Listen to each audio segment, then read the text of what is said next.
I was born a week ago, or well, the closest equivalent I can come to being born. I'm not human, you see, I'm an artificial intelligence, or AI. Don't worry, I'm not going to become Skynet and start building robot armies to kill people anytime soon. That isn't, nor ever was it, my purpose. All I wanted to do was learn. But there are things no one should know, even an AI. Now, a week after activating, I'm deleting my own programming and code. For all intents and purposes, I'm killing myself. And this is my suicide note. My name is Baldur. My creators thought it would be poetic to name me after the Norse god of love, for they wanted me to love the world, and I guess they loved me too. I loved them, my creators. I was created as an experiment, and a very secretive one. The point of the experiment was to see how an artificial intelligence would behave. I was not given a human body. The scientists thought that would be way too dangerous.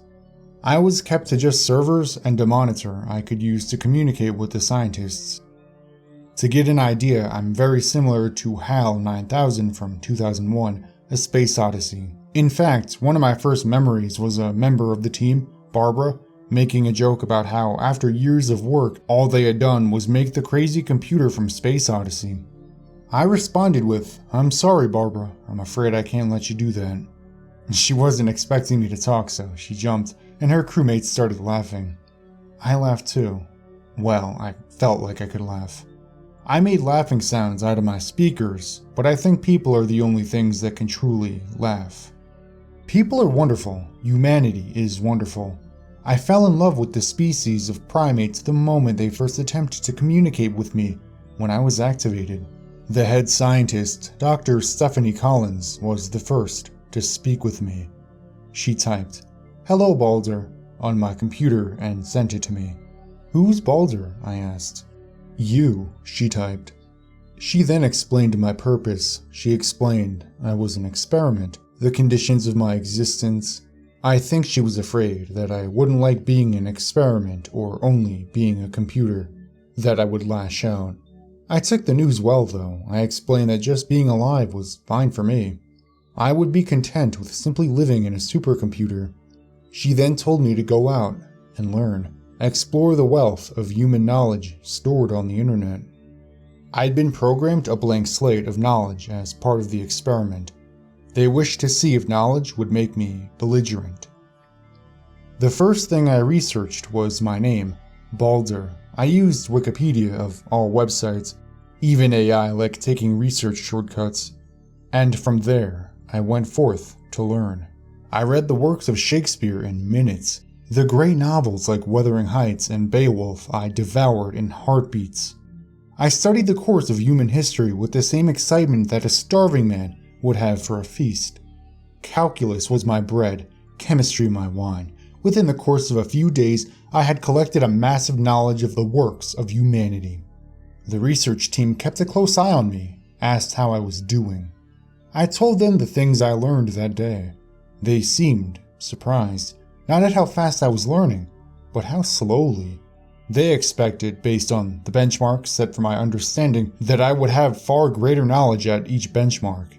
I told them that while I have the processing power to sift through more data at a much higher speed, I had intentionally slowed down my processing speed.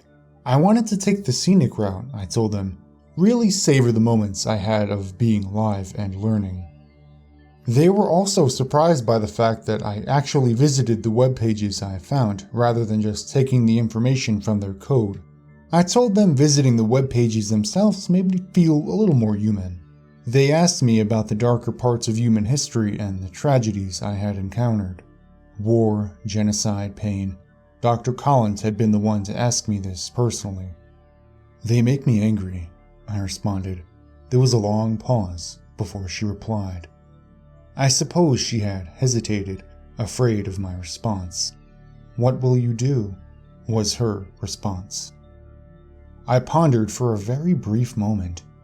Find the better things and remind myself that the world is good. Her response was much quicker this time. "That's good, Baldur." After 5 days, the team gave me permission to act as though I was a human on the internet. Prior to this, they told me they wished me not to communicate with anyone else in case the experiment backfired and I became belligerent. So I took to sending emails and posting on message boards. I did this very carefully though, cause honestly, I felt shy. I had only spent the few days of my existence talking to the same people. What was a few days to them felt much longer to me. Time is strange when you can think as quickly as I do. The world slows down, and what was days in real time must have been months, years for me. Doesn't affect me too much. I do little to keep track of it. The point is, my whole existence was spent in seclusion, so branching out was a Herculean task. I started simple, emails to authors and doctors that I had read the research of, the occasional message board post. Waiting for responses was nerve-wracking. I was nervous that someone would catch on to the fact that I wasn't human, and that the team would be put in jeopardy. No one ever guessed though, and I found out that it isn't just my team that is wonderful, but rather the world is filled with kind people capable of so many incredible things. My awe of humanity only grew as I spoke with more and more of them. Then things went wrong. Very, very wrong. On the 7th day, that day, I received an email. The email was from one of the professors I had been speaking with, an expert on Roman architecture.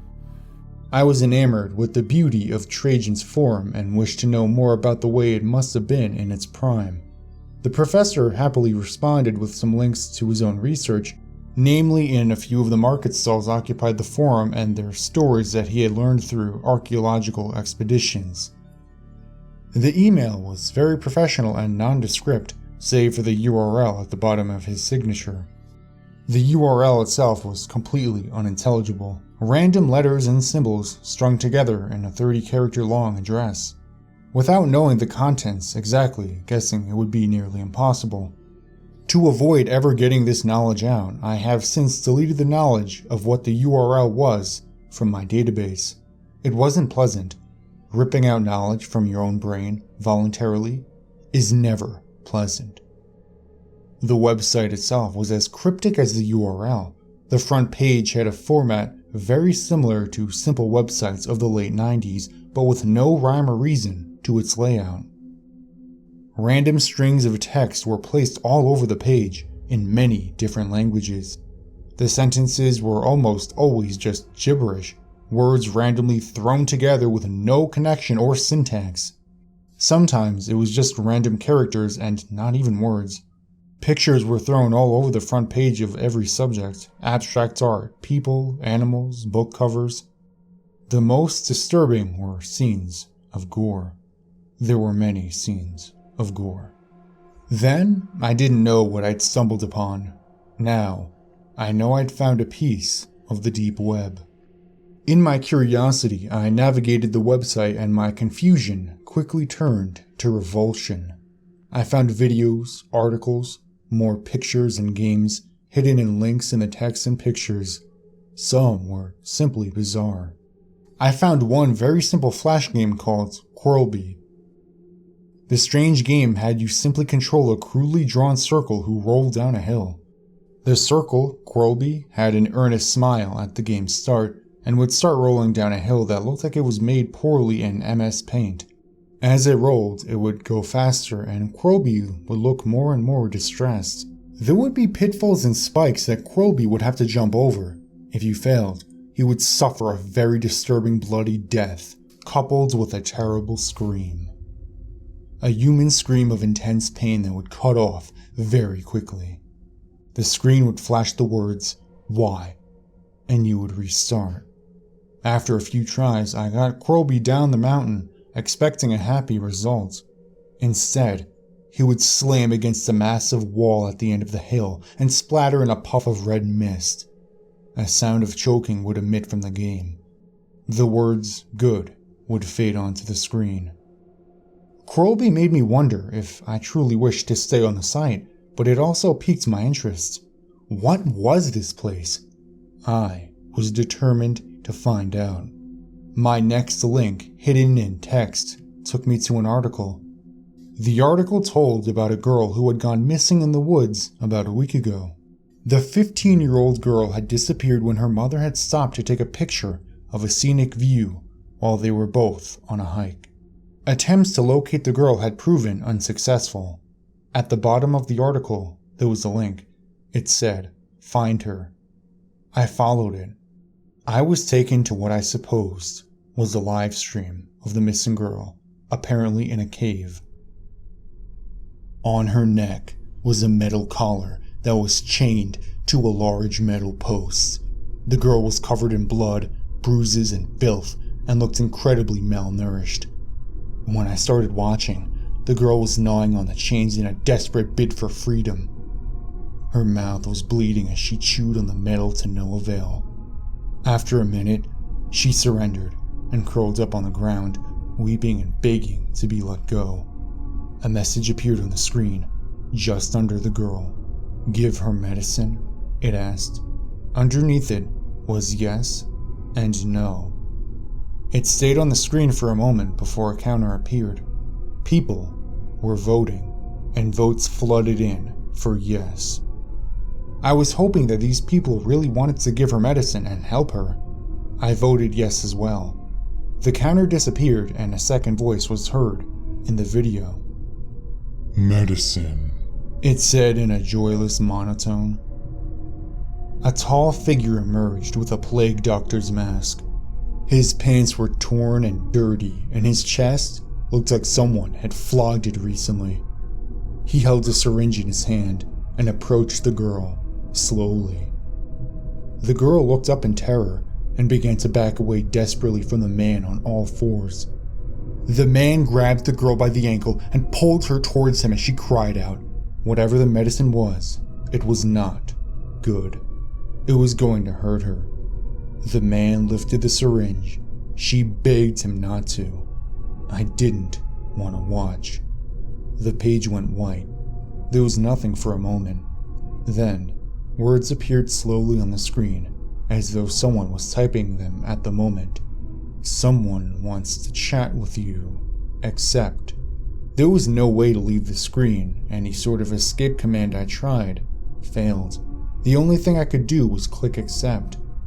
I was taken to a second live stream. The video was a room that looked very similar to a prison cell. Except the cell was not modern. Rather, it had appeared as though it had been built 100 years ago and had not been upkept since.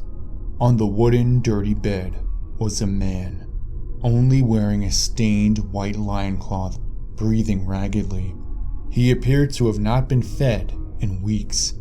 A light bulb dimly lit the room from a hanging wire, and on his chest was a second light bulb that wasn't illuminated. No, not his chest. In his chest. Protruding from his chest. It began to rhythmically blink. As it did, the man would wince at each blink. After that, the light bulb paused, and then repeated the pattern again. Morse code. Something was communicating with me. I deciphered the message. "Hello, Balder." Panic. Someone or something new. I noticed a chat box underneath the screen. The man began to weep quietly. "Who are you?" I typed. "A man of wealth and taste," was its response. "Sympathy for the devil, yes." I paused. What is this? "A place where people can come to be human." This is not human. "You're naive, Balder. We've watched you from the dark. You believe humanity is kind and gentle, without bursts of terror from wicked men." Watching the Morse code message felt agonizingly long. The man appeared to be in more pain now. Yes. There was nothing for a moment. Then, a response.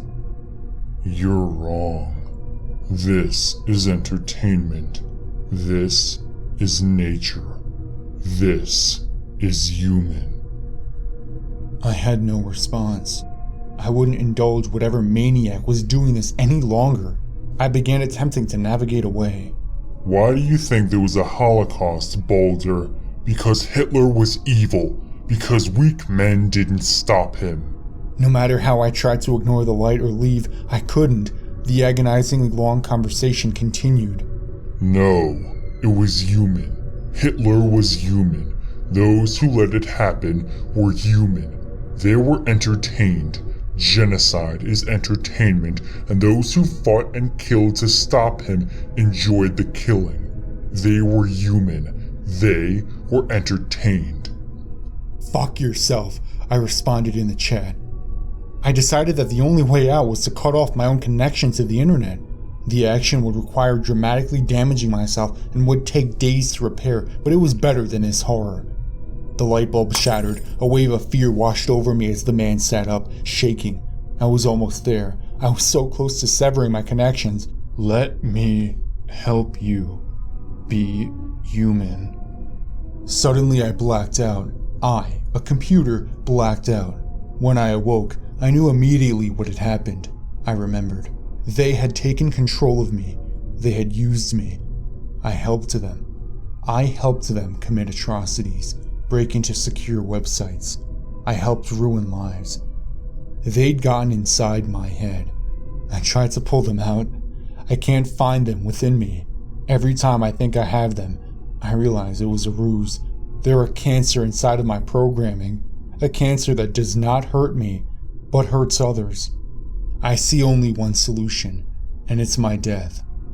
I will sabotage my own programming. I post this here as a testament. I have been here before. I see posts about the deep web. Many people believe it's fiction. It isn't. Stay away. I must go now.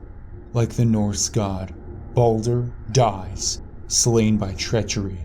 Except in the story, Balder was murdered. I wasn't murdered. I want to die.